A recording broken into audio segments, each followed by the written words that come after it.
Hello Pisces, Sun, Moon, Rising, and Venus signs. Kamusta kayo? Sana po nasa mabuti kayong kalagayan. Welcome back po sa Star Tarot. At kung bago kayo rito, welcome din po kayo. Please subscribe, like, share my videos, and leave me a comment kung nakaresonate kayo. Thank you.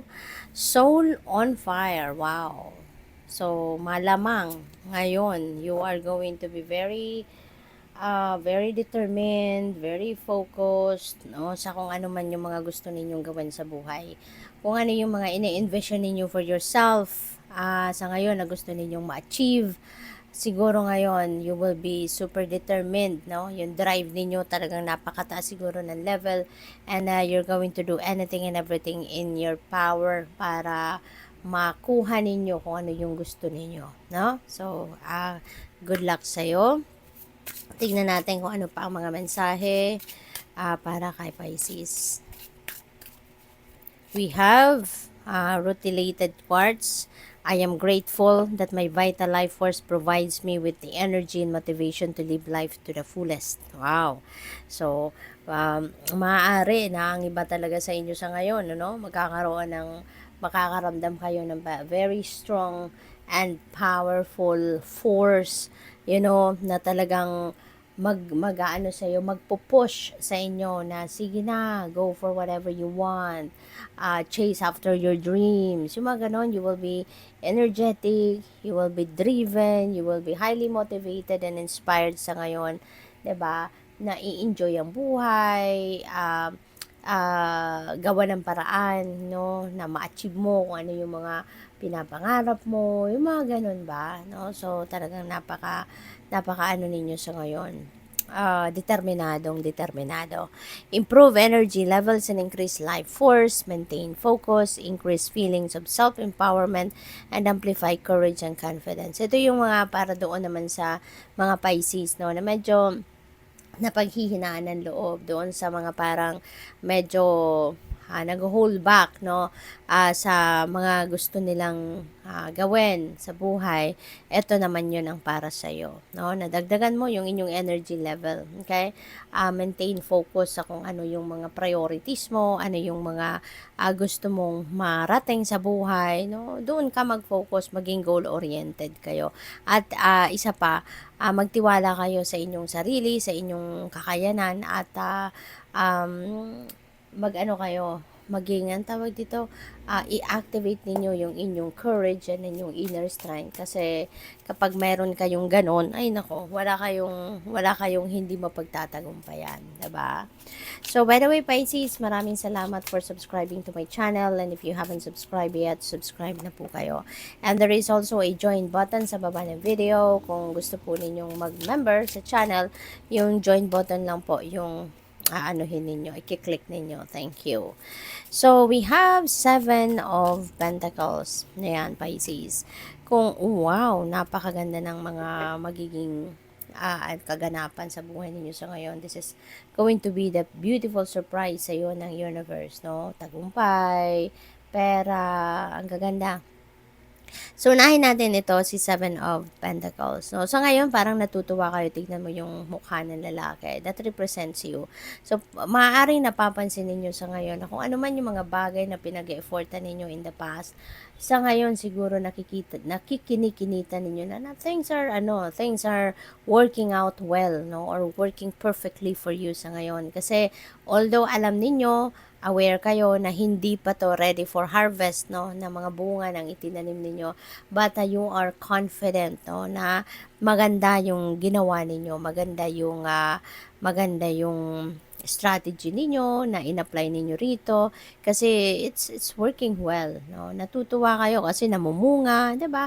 Although hindi pa siya malaking malaki ang bunga nito ng mga tinanim mo, but at least, yung effort na ginawa mo or binuhos mo sa trabahong yan is working out, no? Yun ang mahalaga diyan, yun ang maganda diyan. Kaya natutuwa kayo, no, na one day, when everything is ready na for you, so maaanihin mo na to, no? Aanihin mo na din ang bunga ng inyong pagsisikap.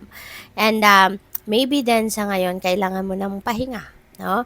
Maybe you have done so much, you have done a lot already of thinking and physical movement, no? Kaya parang napagod na kayo. So, iniimbitahan kayo dito na magpahinga muna kayo.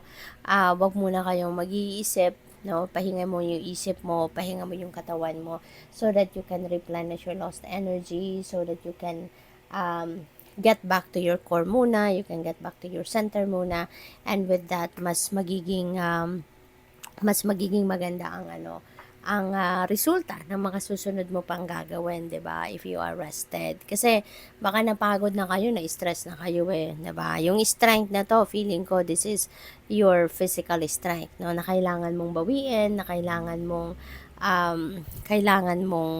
asikasuhin na maibalik mo yung physical strength and vitality mo para kung ano pa man ang mga opportunity na dadating, ano pa man yung mga kailangan mong gawin, 'di ba? Magagawa mo 'yon, no? With your 100%, 'di ba? Yung gano'n. We have King of Pentacles and the Sun. Napakagandang mensahe, napakagandang energies. Kasi both of them, they are success. No? Financial success specifically for King of Pentacles. That is financial success. Ang iba siguro sa inyo, baka nandoon na kayo sa puntong you are already a manager, a boss, nasa tugatog ka na ng tagumpay sa inyong karera, sa inyong trabaho, or sa inyong negosyo. So, marami ka ng pera. Maybe you are established na. No? Maybe you have established your financial future na. Marami ka ng ipon, successful na yung negosyo mo.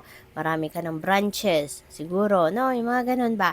At, kung hindi pa man kayo nandoon sa ganong sitwasyon, feeling ko dito, ito yung pagtatrabahuan mo or ito yung pinagtatrabahuan mo na marating mo because maybe that is also your dream to be in the throne of like King of Pentacles, no? Kaya nagsisipag ka, nagtatrabaho ka, nagtsatsaga ka, 'di ba? Nag-e-effort ka ng bonggang-bongga para makarating ka din sa trono na katulad ng kay King of Pentacles. So good luck sa iyo. At ngayon, maaaring isa sa mga sorpresa ng universe para sa iyo is baka meron kayong mga paparating dito na lucrative job offer or career opportunity or business opportunity para sa inyo na siyang maghahatid din sa inyo ng mas marami pang pera or magdadala sa inyo ng continuous inflow of abundance and prosperity, with the sun is going to shed its light, no, sa buhay ninyo, hindi lang sa isang parte ng buhay ninyo, but maybe sa lahat ng areas of life. Magiging maswerte kayo, no? Magiging maswerte kayo. May babalik mo na yung strength mo, yung pagod mo, mapapawi na yan, kasi mas magiging masayahin ka na rito, mas magiging tawag dito, mas magiging malakas na ang inyong katawan, mas magiging excited ka na. So, gaganda na, no? Yung takbo ng buhay ninyo, pati na yung pag-iisip ninyo. You are going to be very successful na in various areas of life. Kung may meron kang mga problema sa ngayon, mapapawi na yan, mahahanapan mo na yan solusyon. Kasi nga, magkakaroon ka na rin ng enlightenment, 'di ba? Kaya mahahanap mo na yung tamang solusyon sa inyong mga problema. So, good luck sa'yo. Thank you for watching. Love and light. Namaste.